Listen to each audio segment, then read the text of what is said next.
Lungo la A27 sul Fadalto, nel Vittoriese, operaio travolto e ucciso da un camion mentre stava lavorando in un cantiere stradale. Le indagini sono in corso. Strage del bus di Mestre. In attesa degli esiti delle perizie come quella sullo sterzo, la procura dà il via libera al dissequestro dell'area dell'incidente che ha provocato 22 morti e 14 feriti. Autonomia alla Camera, il rush finale del voto dopo il sì del Senato. Mentre le opposizioni manifestano contro la riforma, la Lega vede il traguardo anche come rimonta su Fratelli d'Italia. Il PD attacca, è una scatola vuota. 16 comuni veneti alle urne il 23-24 giugno per i ballottaggi. Antena 3 seguirà la diretta allo spoglio lunedì a partire dalle 13:30.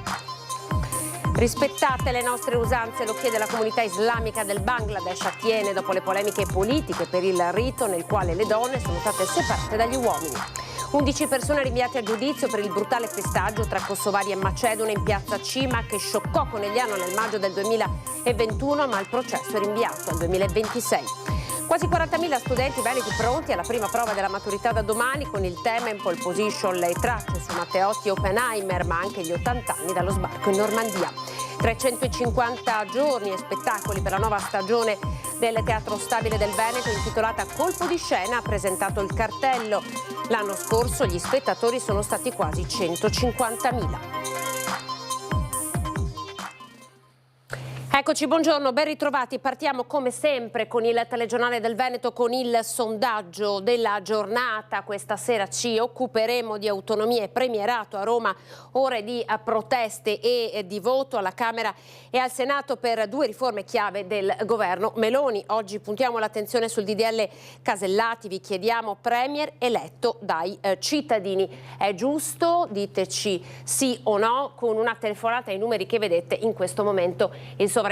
Ricordiamo che la chiamata è sempre gratuita, l'esito del sondaggio in onda questa sera nel corso della puntata. E siamo in A27 con la tragedia del lavoro del pomeriggio di oggi lungo l'autostrada nella zona del Fadalto. Dopo il casello di Vittorio Veneto Nord, un camion ha travolto un operaio che stava lavorando lungo la carreggiata, l'ha travolto e ucciso. Dunque un mezzo pesante in transito. Medico e infermieri del 118 non hanno potuto fare altro che constatarne il decesso. Per i rilievi sono intervenuti gli agenti della polizia stradale e del distaccamento della A27. Il traffico ha subito pesanti rallentamenti sul posto. Per noi c'è una troupe con cui ci collegheremo più tardi nel telegiornale di Treviso. Ed un'altra notizia importante, ricordate la strage dell'autobus di Mestre, era il 3 di ottobre. In attesa degli esiti delle perizie, la procura ha dato il via libero al dissequestro dell'area in cui lo scorso ottobre è avvenuto l'incidente che ha provocato 22 morti e 14 feriti. Nella giornata di giovedì tutto il cavalcavia superiore sarà chiuso dalle ore 9 fino alle 15:30 perché sarà in corso, in collaborazione con la procura, il dissequestro dell'area oggetto purtroppo del gravissimo incidente. La richiesta, circa un mese fa depositata dal Comune per dissequestrare l'area in cui la sera dello scorso 3 ottobre è precipitato il bus, è stata accettata. Le operazioni si svolgeranno giovedì alla presenza, tra gli altri, del superperito detto il Mastino, Placido Migliorino. Il tratto era stato messo sotto sequestro all'indomani dell'incidente, costato la vita a 22 persone, tra cui l'autista, per consentire gli accertamenti tecnici sul manto stradale, i giunti e soprattutto guardrail e parapetto. Il dissequestro necessita perché noi proseguiremo con i lavori di ristrutturazione, perché come tutti sanno erano cominciati a settembre del 2023, poi c'è stato il gravissimo incidente a ottobre.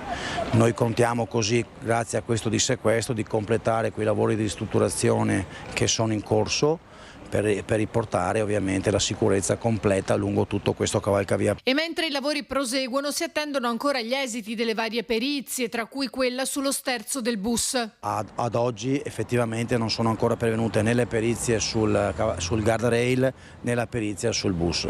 Questi sono tempi tecnici legati ai CTU che non sappiamo. Aspettiamo con ansia perché, come ben sapete, ci sono 22 vittime, 14 feriti gravi. Noi abbiamo delle persone ovviamente indagate dei nostri uffici. Intanto l'assessore rassicura la cittadinanza sul blocco del tram della linea T2 Mestre Marghera, fermo da circa 2 settimane per un guasto tecnico avvenuto lo scorso 6 giugno. contiamo nei prossimi giorni di sbloccare la situazione. Autonomia alla Camera, il rush finale del voto dopo il sì del Senato, mentre le opposizioni manifestano contro la riforma. Dal Parlamento alla piazza, dalla maggioranza alle opposizioni, giornata chiave per autonomia differenziata e premierato. La prima accelera alla Camera, il secondo attende il primo via libera al Senato con il centro-sinistra che manifesta contro le due riforme. Si torna in aula dopo la mega rissa, immagini che hanno fatto il giro del mondo. Per Lega e Fratelli d'Italia due temi chiave portati avanti parallelamente ma non senza frizioni. E se la manifestazione della Lega venerdì a Montecchio viene vista come un palco elettorale dai meloniani, al ring Roberto Marcato fa sapere agli alleati che le polemiche stanno a zero. Se il partito Lega decide di fare una manifestazione su un tema sensibile non deve chiedere permesso a nessuno e nessuno, secondo me, dovrebbe permettersi il lusso di fare critiche su questo. Si scende in piazza per protestare, si scende in piazza per sensibilizzare, si scende in piazza per ribadire l'importanza di una svolta epocale come quella dell'autonomia. Quindi bene ha fatto il nostro segretario Alberto Stefani a chiamare a raccolta tutti coloro che credono nell'autonomia, leghisti e non, per dare una spinta decisiva a questo governo che porti avanti uno dei punti programmatici elettorali. Fratelli d'Italia non si sogni di arrogarsi il traguardo dell'autonomia, ammonisce ancora Marcato. Non è che hanno fatto una cosa per cui dobbiamo ringraziarli a vita, hanno rispettato un patto. Siccome loro tra l'altro si vantano di essere uomini e donne di parola, hanno fatto solo il loro dovere. Il premierato è un altro passaggio importante, però io credo che prima di tutto debba venire l'autonomia e non deve essere motivo di baratto o di ricatto politico. Quindi si va avanti con l'autonomia esattamente come era stato promesso in campagna elettorale dalla Premier Meloni. È con la forza della piazza invece che le opposizioni puntano a far capire al governo e al Paese che le due riforme non fanno dal loro punto di vista l'interesse dei cittadini. Una bella manifestazione a difesa della nostra Costituzione per dire no al premierato che mette in discussione il ruolo del Presidente della Repubblica, che svuota il Parlamento e accentra tutto nelle mani del Presidente del Consiglio, e per dire no ad un'autonomia raffazzonata come questa, che rischia di essere una scatola vuota senza risorse finanziarie, senza la definizione dei LEP, che non produrrà nessun vantaggio neanche alle imprese e ai cittadini del Veneto. La politica ancora con i ballottaggi e al voto domenica e lunedì. Antena 3 seguirà ovviamente lo spoglio del voto in diretta a partire dalle 13:30. Si torna alle urne i prossimi 23 e 24 giugno, Antena 3 torna in diretta. 16 comuni al voto con il ballottaggio per eleggere il primo cittadino. Ancora una tappa importante per la democrazia del nostro territorio che la nostra emittente seguirà a partire dalle 13:30. Occhi puntati su Rovigo, unico capoluogo di provincia al voto. Sui comuni veneziani di Spinea e Portogruaro, dove centro, sinistra e centrodestra si contenderanno il consenso dei cittadini. Vittorio Veneto con la sfida Posocco-Bagliana, nel Vicentino Bassano del Grappa con il candidato del centro-sinistra Roberto Campagnolo che sfiderà Nicola Finco, leghista, candidato con una coalizione di Campolargo.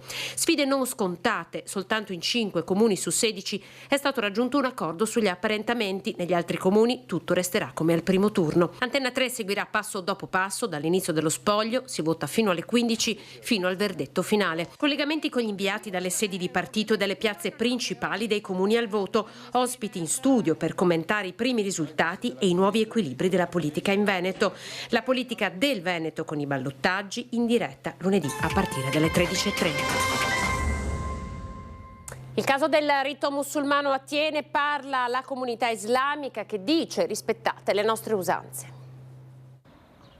Non accenna a placarsi la polemica politica scoppiata per il rito islamico celebrato domenica nel parco comunale di Thiene dall'associazione Bangladesh per la pace, dove le donne musulmane sono state separate dagli uomini in un recinto di teli durante la preghiera. Una forma di segregazione femminile sottolineata e rifiutata in un post dal deputato vicentino della Lega Eric Pretto, a cui si sono uniti altri consiglieri e parlamentari di maggioranza. Una posizione invece a cui si sono contrapposti altri politici, primi fra tutti il sindaco di Thiene. La Costituzione ci ricorda che tutte le confessioni religiose sono libere davanti alla legge e la libertà religiosa è uno dei fondamenti della convivenza. In questo momento storico fomentare odio razziale per meri scopi propagandistici è estremamente pericoloso e miope. Un'accusa pesantissima all'odio razziale che sarebbe stato fomentato nel post incriminato a cui il diretto interessato si è opposto in una nota pubblicata nel pomeriggio. Il parlamentare vicentino si dice sorpreso per la reazione scomposta del sindaco, ribadendo il diritto di esternare il proprio disappunto, sottolineando il tono pacato e non discriminatorio con cui era stato scritto, che non mirava a mettere in discussione la libertà religiosa costituzionalmente garantita. Condannare qualsiasi tipo di discriminazione che avviene nel nostro territorio, nel nostro Stato.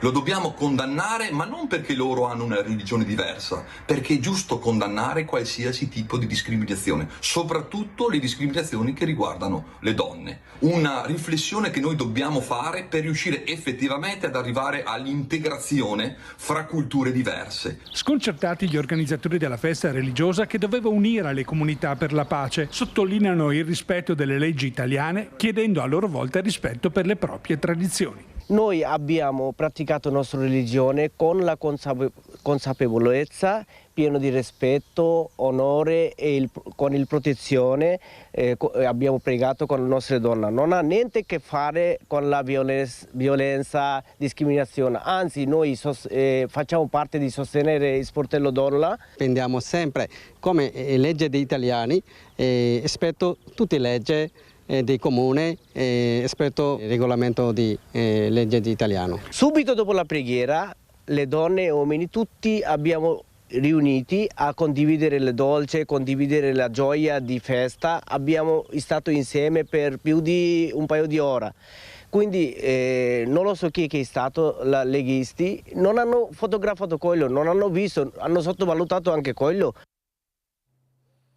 11 persone rinviate a giudizio per il brutale pestaggio tra kosovari e macedoni. Siamo in piazza Civa, a Conegliano.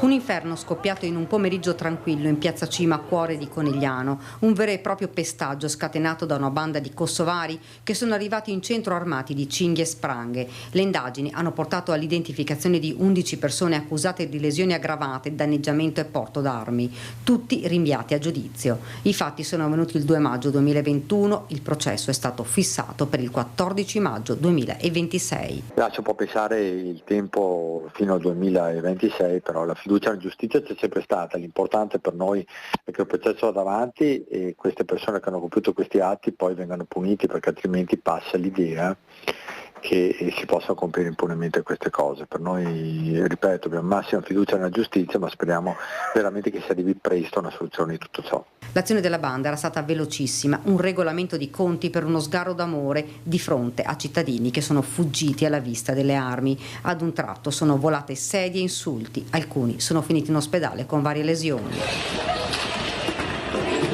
Scene difficili da dimenticare sotto shock commercianti e residenti. Un fatto che è rimasto nell'immaginario collettivo in maniera negativa, che ha influito molto sull'immagine della città, perché poi abbiamo visto succedersi altri fatti in altre città, però in una città come la nostra, dove la vita è assolutamente tranquilla, non siamo abituati a vedere situazioni di questo genere, diciamo sono passati ormai 3 anni, ma quell'immagine, ripeto, sicuramente è rimasta nella mente di molti. Dopo il gravissimo fatto sono stati potenziati i controlli, fra l'altro, ricorda il sindaco, molte di queste persone venivano da fuori città. Dopo di allora ci hanno insegnato ad alzare il livello di guardia e devo dire che sul fenomeno del baby gang e della violenza giovanile per fortuna e fortunatamente dopo quell'episodio si è riusciti a porre rimedio a tante altre situazioni ed oggi in città episodi di questo genere qua ovviamente da anni non se ne vedono.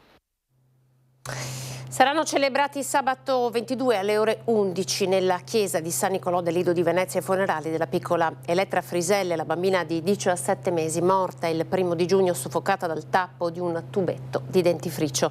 La Procura di Venezia ha aperto un fascicolo per accertare le cause della morte, così come in città si è aperto il dibattito sulla mancata rapidità dei soccorsi. La piccola era stata trasportata al pronto soccorso del Lido, poi sarebbe dovuta essere presa in consegna dall'Eli Soccorso di Treviso, che però si è fermato per un guasto. Infine è stata ricoverata a Padova, dove è avvenuto il decesso.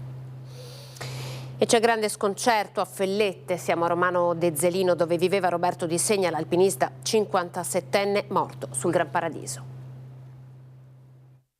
Abitava qui Roberto Di Segna, 57enne alpinista esperto in questa zona residenziale di Fellette di Romano Dezzelino. I vicini di casa lo ricordano tutti quanti come una persona buona e generosa. È una brava persona, Basta, un gran lavoratore, basta. Mi veniva anche delle volte a darmi una mano qua, tra vicini e casa, buoni amici, ecco. Di carattere com'era? Buono, bene, grazie. No, era una brava persona. Lui era buono, tranquillo, bravo, casalingo, sì, molto educato, sì. Come ha saputo la notizia lei ieri? Ma ero qua ieri ed è mio qua suo fratello a dirmi: guarda, devo dirti una cosa anche a te. Che ha detto: cosa è successo? Così casca Roberto, ma cascato dalle scale? No, incorlata, non so dove chi era, perché non so. E dove qua? No, andai in Val d'Aosta, ecco, basta. Dopo il riconoscimento da parte dei parenti più stretti si attende il nulla osta per la sepoltura. Sotto shock anche il sindaco, nipote della vittima. Evidentemente il momento è triste ed è la tragedia che si è consumata. Trova me impreparato, trova tutta la famiglia impreparata. La morte è stata provocata dall'impatto dopo un volo nel vuoto di 300 metri. La causa della caduta potrebbe essere la rottura di una fettuccia usata per la discesa in corda doppia. La montagna era nel destino di Di Segna, dal Monte Grappa al Paradiso. Per parafrasare la sua vita, lavorava per poter andare in montagna e godersi la montagna in libertà, e libertà è uno di quei termini che è ricorso spesso in queste ore in cui lo abbiamo ricordato a casa con amici, parenti, chi è venuto a trovarci.